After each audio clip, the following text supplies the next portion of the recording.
अब हम बात करते हैं 12 नंबर की ऑक्सीडेशंस। ऑक्सीडेशंस क्या होता है इसके बारे में हम जानते हैं। Reaction in which gain of oxygen और लॉस ऑफ हाइड्रोजन।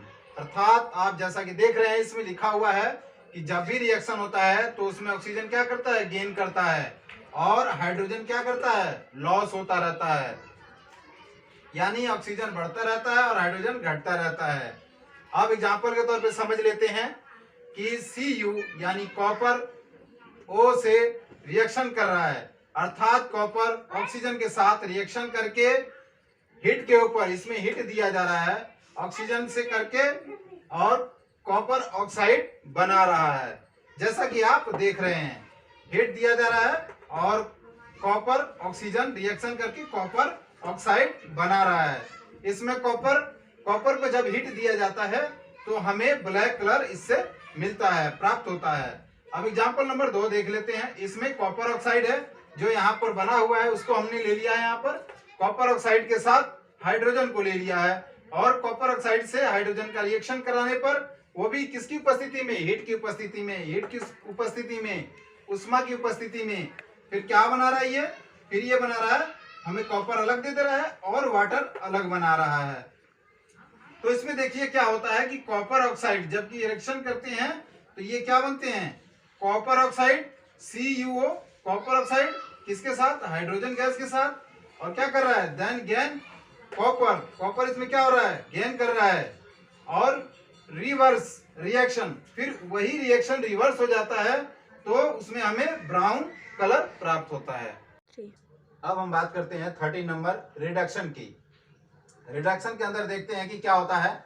ये लॉस ऑफ ऑक्सीजन और गेन ऑफ हाइड्रोजन, यानी ऑक्सीजन को क्या करता है, ये रिडक्शन लॉस करता है, और हाइड्रोजन को क्या करता है, गेन करता है ऊपर की तरफ। अब समझ में आ गया ये। और इसके बाद हम देखते हैं नंबर 14 को। अब इस रिडक्स रिएक्शन क्या होते हैं। रिडक्स रिएक्शन के अंदर हम देखेंगे कि the reaction in which one reactant gets oxidized will other gets reduce। अर्थात जैसा कि हमने देखा है, अभी एक इसको एग्जांपल से समझ लेते हैं। जैसे CuO यानी क्या है, कॉपर ऑक्साइड प्लस हाइड्रोजन, ये कॉपर ऑक्साइड प्लस हाइड्रोजन ये आपस में रिएक्शन करके क्या बना रहे हैं, कॉपर प्लस हाइड्रोजन, यानी जल बना रहे हैं। यहाँ पर एक्चुअली हाइड्रोजन यहाँ पर उपस्थित है, यहाँ जल बना रहे हैं। तो अब हम देखते हैं कि जब कॉपर ऑक्साइड से जब हिट हो करके कॉपर केवल बना रहा है तो उसको हम रिडक्शन कहते हैं। इसमें क्या हो रहा है रिडक्शन में, अभी मैंने ऊपर बताया रिडक्शन में क्या हो रहा है कि लॉस ऑफ ऑक्सीजन, तो ऑक्सीजन इसकी लॉस हो रही है, तो ऑक्सीजन निकल जाने के बाद क्या बच रहा है, इसके पास कॉपर बच रहा है केवल। तो यही कह रहा है कि लॉस ऑफ ऑक्सीजन और गेन ऑफ हाइड्रोजन। तो अब तो इसके अंदर हाइड्रोजन नहीं है, हाइड्रोजन तो इसके साथ रिएक्शन कर रहा है, तो हाइड्रोजन क्या कर रहा है, हाइड्रोजन गेन कर रहा है। ये हाइड्रोजन कॉपर ऑक्साइड के साथ मिलकर के रिएक्ट करके ये क्या बना रहा है, कॉपर प्लस जल बना रहा है, यानी वाटर बना रहा है। तो हाइड्रोजन से जब जल बन रहा है तो इस क्रिया को ऑक्सीडेशंस कहते हैं। ऑक्सीडेशंस में क्या होता है, सीधा इसका उल्टा होता है, अपोजिट। इसमें क्या होता है कि ऑक्सीजन क्या होता है, ऑक्सीजन गेन करता है और हाइड्रोजन लॉस होता है। तो इस क्रिया को हम देखते हैं क्या कह रहा है कि the reaction in which one reactant, तो मान लो रिएक्शन हो रहा है, इसमें वन रिएक्टेंट है और गेट्स ऑक्सीडाइज, जब ये दोनों आपस में ऑक्सीडाइज होते हैं तो अदर क्या मिलता है, मुझे अदर मिलता है रिड्यूस, यानी कॉपर प्लस वाटर। अब हम देखते हैं 15 नंबर को, एक्सोथर्मिक रिएक्शन। एक्सोथर्मिक रिएक्शन क्या होता है कि a chemical reaction in which heat energy is given out is called exothermic reaction. अर्थात इस रिएक्शन के अंदर क्या होता है, हीट या एनर्जी के रूप में क्या होता है, प्रोडक्ट निकलता है, रिएक्टेंट से रिएक्शन करके प्रोडक्ट देता है। जैसे एग्जांपल में हम देखते हैं यहाँ पर burning of nature. Burning of nature में क्या है, CH4 मेथेन, जो हम गैस जलाते हैं, मेथेन ऑक्सीजन के साथ रिएक्शन करके क्या बना रहा है, कार्बन डाइऑक्साइड बना रहा है और प्लस वाटर दे रहा है, और उसके साथ क्या छोड़ रहा है, हीट। यहाँ हमें एनर्जी हीट के रूप में मिल रही है। एक और एग्जांपल देखते हैं, दूसरा नंबर C6H12O6 एक्वस के रूप में, ये ग्लूकोज का फार्मूला है। C6H12O6 एक्वस के रूप में प्लस ऑक्सीजन है, ठीक है। तो ग्लूकोज ऑक्सीजन के साथ रिएक्शन करके क्या बना रहा है, कार्बन डाइऑक्साइड बना रहा है, यानी CCO6CO2 एक्वस के रूप में प्लस हाइड्रोजन दे रहा है हमें, और ये क्या दे रहा है, हाइड्रोजन लिक्विड के रूप में, और प्लस एनर्जी दे रहा है, यहाँ हमें एनर्जी के रूप में मिल रहा है प्रोडक्शन। तो ये हो गया एक्सोथर्मिक रिएक्शन के अंदर heat energy and given out called exothermic reactions. अब हम बात करते हैं आगे नंबर 16 की, एंडोथर्मिक रिएक्शंस। एंडोथर्मिक रिएक्शंस के अंदर जानते हैं क्या होता है कि the reactions in which require energy in the form of heat, light and electricity to break reactants are called क्या है, एंडोथर्मिक रिएक्शन। अर्थात एंडोथर्मिक रिएक्शन के अंदर किस चीज की रिक्वायरमेंट है, एनर्जी इन विच फॉर्म, जो एनर्जी किस रूप में देगा, हीट के ऊपर रिएक्शन होगा तो, लाइट के ऊपर रिएक्शन होगा तो, या इलेक्ट्रिसिटी के ऊपर रखकर रिएक्शन कराया जाएगा तो, और इन तीनों के ऊपर होकर रिएक्शन करके जो रिएक्टेंट होंगे उनको ब्रेक डाउन करेगा और हमें क्या देगा, रिजल्ट देगा। देखते हैं एग्जांपल के तौर पर एक्सोथर्मिक रिएक्शन का, जैसे यहाँ पर मैंने लिख रखा है कि 2FeSO4, इसको फेरस सल्फेट कहा जाता है। फेरस सल्फेट को हीट के ऊपर रिएक्शन कराया जा रहा है, हीट को रख करके रिएक्शन कराया जा रहा है, और ये क्या बना रहा है, Fe2O3 यानी फेरिक ऑक्साइड बना रहा है, प्लस SO2 सल्फर डाइऑक्साइड बना रहा है गैस के रूप में, और प्लस SO3 गैस के रूप में यानी सल्फर डाइऑक्साइड बना रहा है। ये हीट के ऊपर रिएक्शन कराया गया है। अब इसके अंदर मैंने दूसरा क्या बोला था, हीट के ऊपर तो हो गया।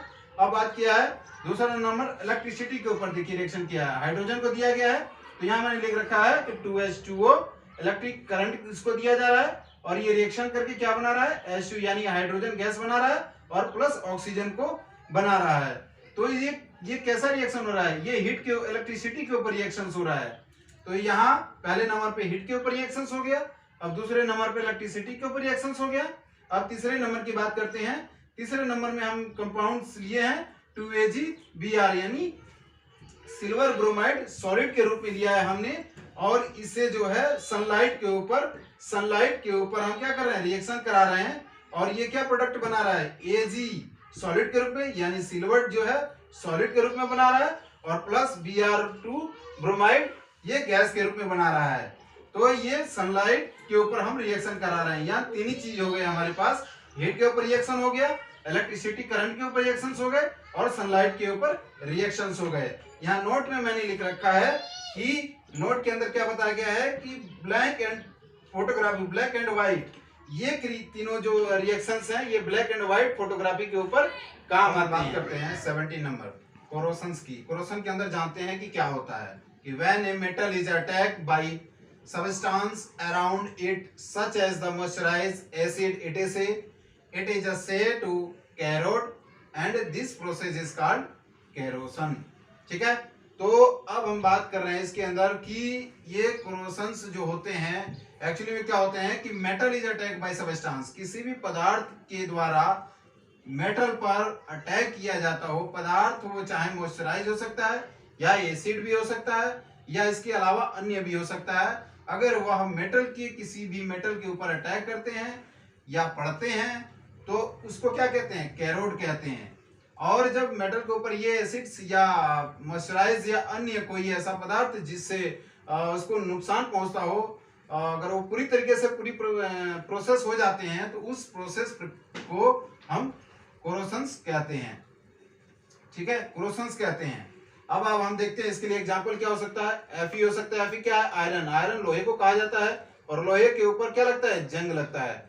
जब लोहे को खुली हवाओं में छोड़ दिया जाएगा काफी समय तक और उस पर अगर पानी की बूंद अगर पड़ गई और हवा की उपस्थिति में यानी एयर और वाटर उसको दोनों मिले तो वो बहुत जल्दी जंग लग जाता है। तो उस जंग को छुड़ाने के लिए, उस पे पोटेशन लगाने के लिए हम क्या करते हैं, क्रोशन की प्रक्रिया को अपनाते हैं। इसके लिए और भी एग्जांपल है, जैसे आप देखते होंगे गाड़ियों के कारखानों को बनाने वाला कारखाना जहाँ होता है वहाँ गाड़ियां भी बनती हैं, तो उस पर रंग बिरंगे कलर्स का कोटेशंस करना होता है। सिल्वर और भी कैसे कलर्स हैं जिसको कोटेशन के रूप में इस्तेमाल किया जाता है, जिसकी वजह से क्या हो, मेटल के ऊपर अटैक न कर पाए कोई भी सबस्टांस। ठीक है, अब हम बात करते हैं 18 नंबर की, रेंसिडिटी की। रेंसिडिटी को समझते हैं कि क्या होता है कि व्हेन ऑयल्स एंड फूड और food content these are exposed to air they get oxidized due to which the air smell and colors change। अर्थात रेंसिडिटी जो होता है वो क्या होता है, फूड कंटेनिंग के अंदर ऑयल या फैट्स के रूप में मौजूद रहता है और वह क्या करता है, एयर की उपस्थिति में अपने आप को रिप्रेजेंट करता है, एक्सपोज करता है, दिखाता है। तो वो प्रक्रिया क्या होती है, ऑक्सीजन की उपस्थिति में अगर ऑयल और फूड्स रिएक्शन भी कर रहे हो साथ में तो उसे ऑक्सीडाइज कहा जाता है, और वो ऑक्सीडाइज जब हो जाता है तो उसकी वजह से स्मेल और उनके कलर दोनों क्या होते हैं, चेंज हो जाते हैं। अब इसके लिए एग्जांपल समझते हैं। जैसे हमारे घर में खाना बनता है तो खाने में ऑयल की इस्तेमाल किए जाते हैं, फैट्स भी होते हैं किसी न किसी चीज में, और वो क्या होता है, ऑयल की उपस्थिति में ही हमारा खाना जो है बन पाता है, पक पाता है। तो इस प्रक्रिया को ऑक्सीडाइज भी कहा गया और कह सकते हैं। और जब ये ऐसा होता है तो आप देखते हैं कि कई सारे कंटेंट मिल करके जब फूड तैयार होते हैं तो उसके स्मेल और टेस्ट क्या होते हैं और उनके कलर चेंज हो जाते हैं। और अगला हम देखते हैं नंबर 90, एंटीऑक्सीडेंट। एंटीऑक्सीडेंट क्या होते हैं इसके बारे में हम जानते हैं। तो are the substance which are added to food containing fats and oil to prevent oxidations या ऑक्सीडेशंस। आप देख सकते हैं जैसा कि अभी हमने ऊपर बात किया कि फूड को लेकर, खाने को लेकर के वो प्रक्रिया आपको ऑक्सीडेशंस या ऑक्सीडेंट के अंदर भी आपको देखने को मिलेगी। जैसा कि यहाँ हमने बता रखा है कि क्या ऐड किया जा रहा है, which are added to food sub content. तो फूड कंटेंट के अंदर क्या ऐड किया जा रहा है, सब्सटेंस, किस रूप में, ऑयल या फैट्स के रूप में। तो ये जो प्रक्रिया होती है इस प्रक्रिया को क्या कहते हैं, ऑक्सीडेशंस कहते हैं। बात करते हैं एक्टिविटी। एक्टिविटी की तरफ चलते हैं। एक्टिविटी नंबर 1.1 की हम बात करते हैं कि आप देख रहे हैं यहाँ पर Mg सॉलिड के रूप में लिया गया है। Mg का मतलब होता है मैग्नीशियम प्लस O2 लिया गया है ऑक्सीजन। मैग्नीशियम ऑक्सीजन के साथ रिएक्शन कर रहा है तो क्या बना रहा है, मैग्नीशियम ऑक्साइड बना रहा है, यानी 2MgO बना रहा है। किस रूप में, सॉलिड के रूप में। इसके नीचे आप देख सकते हैं एक्सप्लेनेशन से लिखा हुआ है magnesium ribbon. Ribbon magnesium ribbon को जलाया गया है और बर्न किया गया, और क्या दे रहा है ये, डार्जिल व्हाइट फ्लेम दे रहा है, यानी चमकीला चकाचौंध सफेद रोशनी दे रहा है। और क्या कर रहा है, change into the white powder, और वह जल करके किस रूप में बदल जा रहा है, व्हाइट पाउडर के रूप में बदल जा रहा है। तो पहला एक्टिविटी के बाद से दूसरा नंबर एक्टिविटी को देखते हैं 1.2 को। इसके अंदर हमने PbNO3 का ट्वाइस लिया गया है। इसका नाम एक्चुअली लीड नाइट्रेट है, ये एक्वस के रूप में है, प्लस ये KI लिया गया है। ये क्या है, पोटेशियम आयोडाइड है।